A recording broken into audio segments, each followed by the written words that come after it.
All right, let's everything's unloaded from our Labor Day trip. Let's see if we can't make some progress on these Falcon brakes.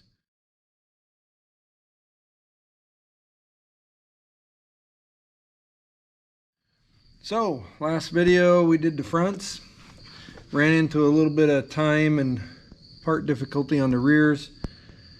One part that we did need, and I failed to mention, were the automatic adjuster cables. One side was broken right on where they ride on the pivot here, and I didn't notice it until I took it apart. Then the brake showed, and the other side, passenger side, was intact, but as soon as I touched it, then it broke. Had a little rusty right there.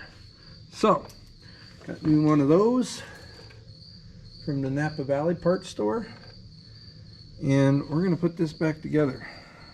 So in the previous video I didn't show you real well, but there's 3 little pads, and when your brake shoes come on, when they're in there like this, the brake shoes rub right back here. See, just like that. You go just like that. They rub right here, and there's 3 of these flat pads. 1, 2, 3 for each shoe.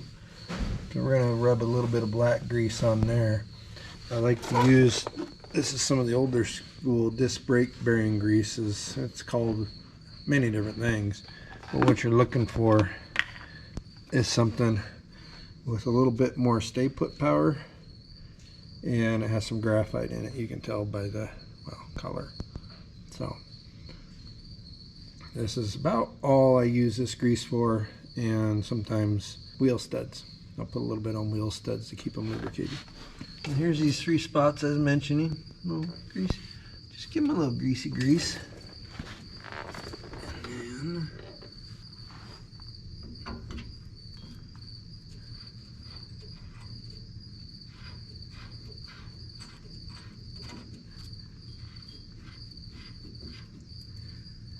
that's better. That's more better.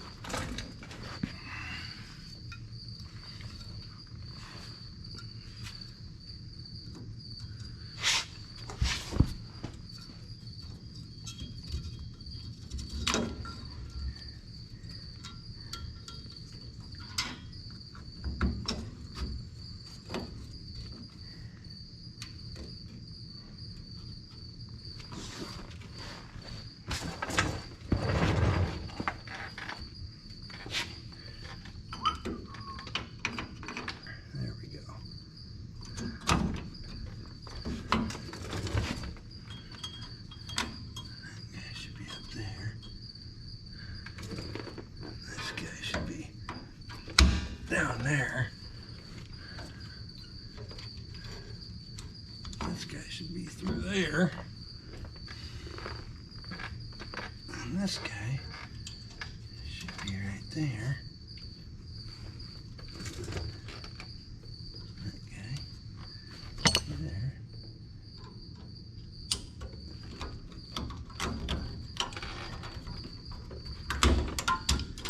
See? So we'll try again.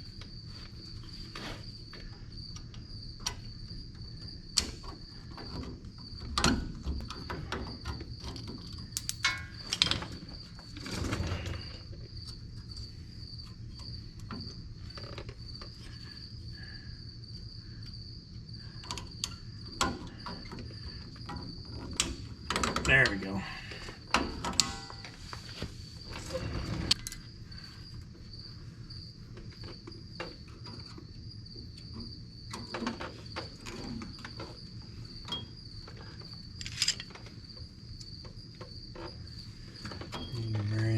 Handy dandy from brake tool here.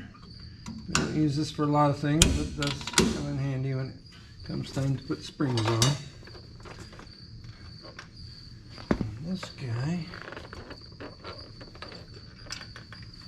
goes here, up around here.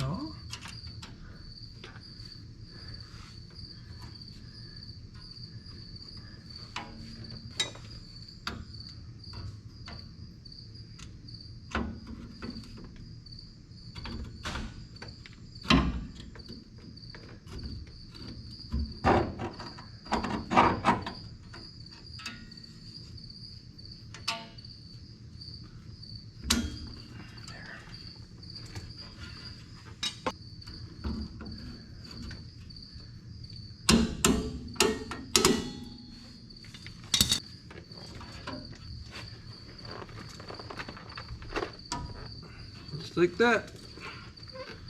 We're there.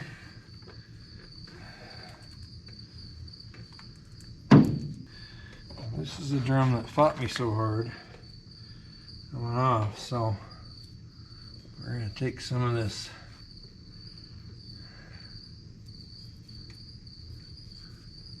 black grease, and you could use anti-seize for this as well. But number one, the anti-seize is all the way over in the toolbox. And number two, this will work just as well, last just as long.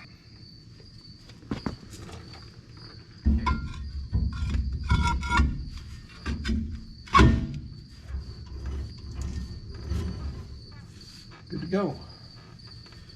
Now what you can do with these, because you don't have a hub, is you can actually take them off,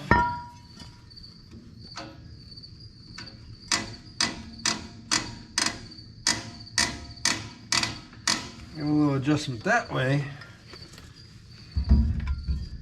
put it back on, and get most and sometimes all of your adjustment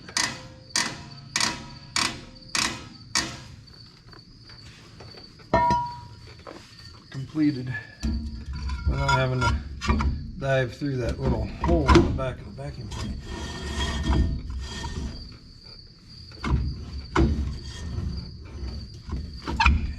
Right there.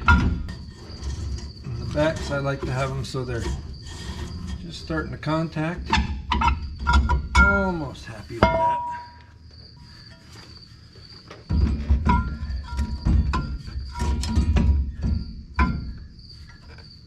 Yeah. There we go. There you go. It's just starting to contact. Okay, we're back. We're going to bleed brakes. The rears are all together. Everything went together really well. So time to bleed some brakes. Jalen is home, but he just got home from cross country and stuff, and he isn't out here yet, and I'm impatient. So we're going to use the Mighty Vac.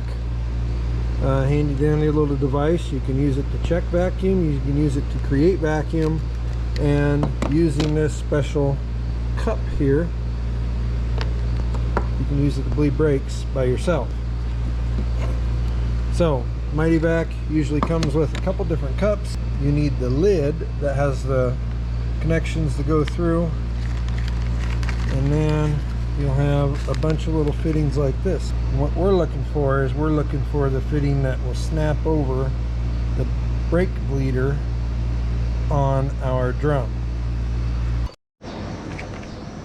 So I've already determined that this little guy will snap over and hold on pretty tight to our bleeder valve on our wheel cylinders, and we're going to make the rest of the setup here.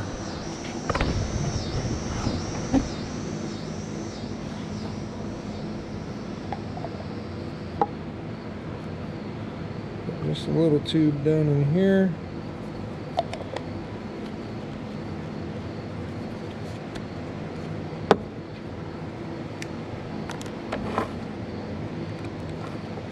On the top of this it says 2 pump, so you make sure that you're sucking, because otherwise the vacuum will create suction here, and this will drop down into this cup, and then the vacuum out of here will come up through here, so liquid's held down here and doesn't go into the diaphragm and ruin your Mighty Vac pump.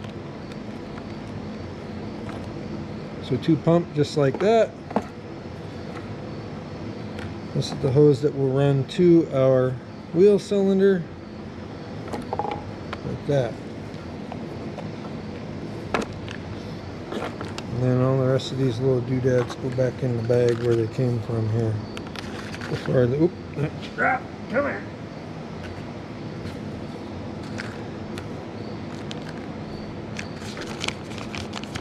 Okay, set that aside.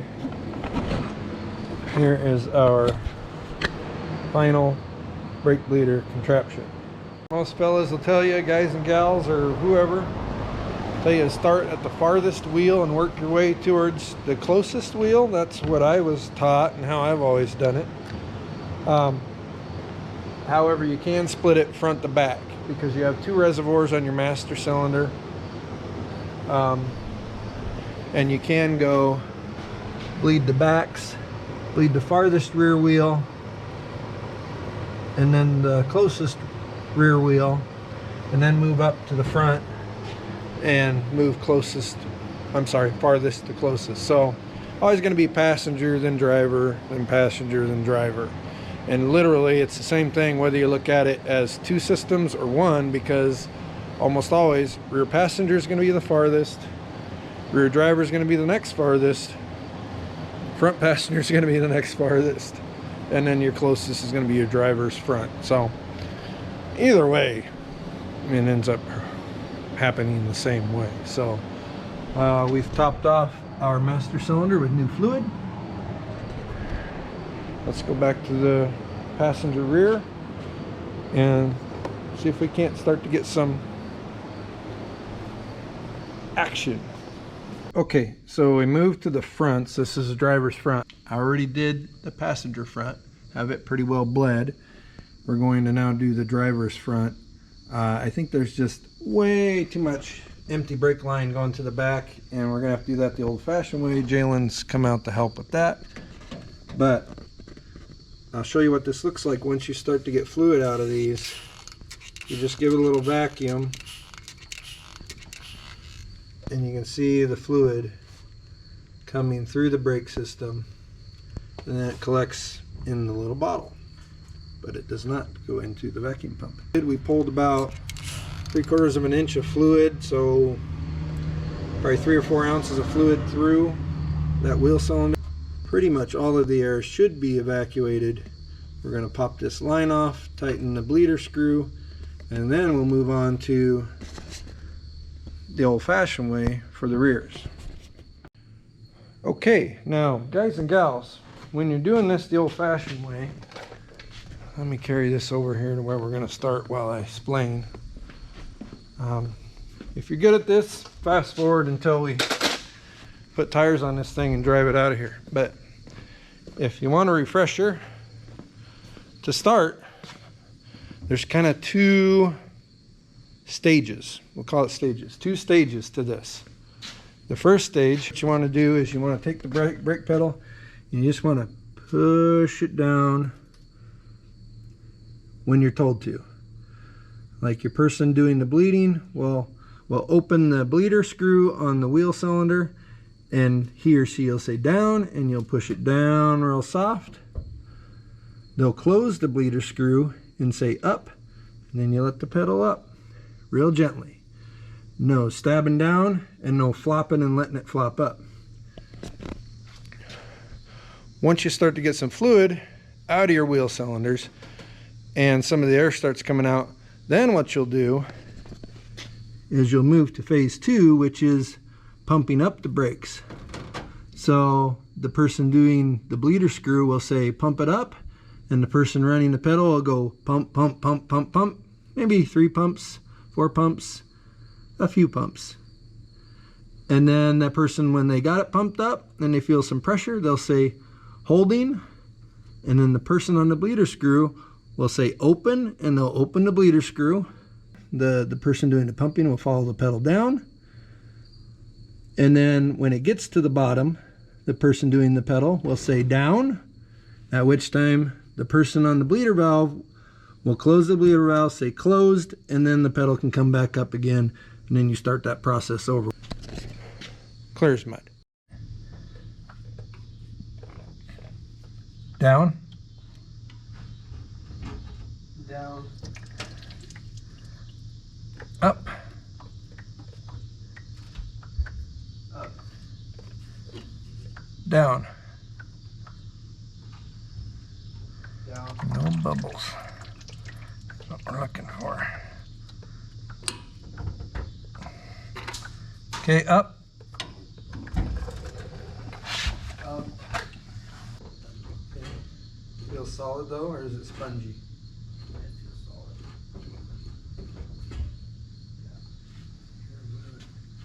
hold it down now. Okay, now release. Okay, tumbling brakes.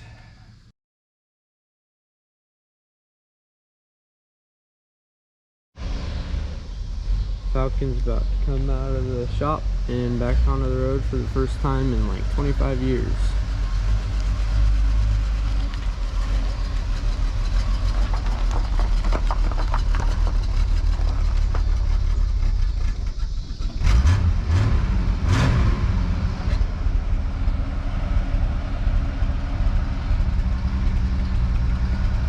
This side is a lot nicer than the other, but still not bad.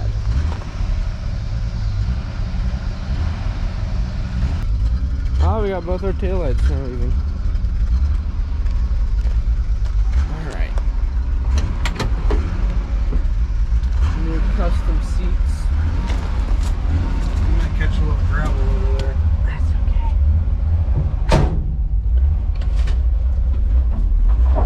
Whew.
Catching a few rocks in here.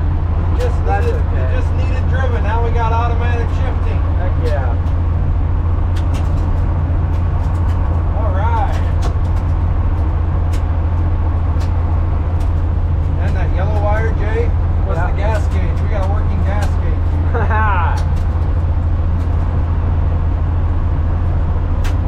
Wonderful. I don't know if we have dash lights or not. We kind of have dash lights. A little.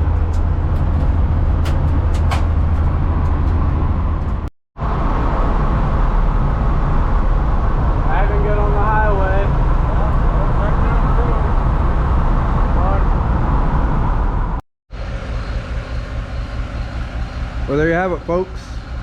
1968 Ford Falcon, neglected, sitting in a pasture for over 25 years, possibly up to 40 years that this thing's been sitting neglected and not running. Alive and well, engine runs fine, transmission is shifting, all of the systems are working, runs down the highway like a champ. It's even charging. Thank you for supporting our channel and sharing some of these rescues with us. We got a couple of things left on the Falcon. Interior, we got an idea for some seat covers. Never done one before. We're gonna try and tackle the headliner and actually replace it with a fancy new one. Fix the rusty floor, give it a little bit of shine, and it'll be ready for someone to enjoy for hopefully many years to come. Thanks for watching. We'll catch you on the next one.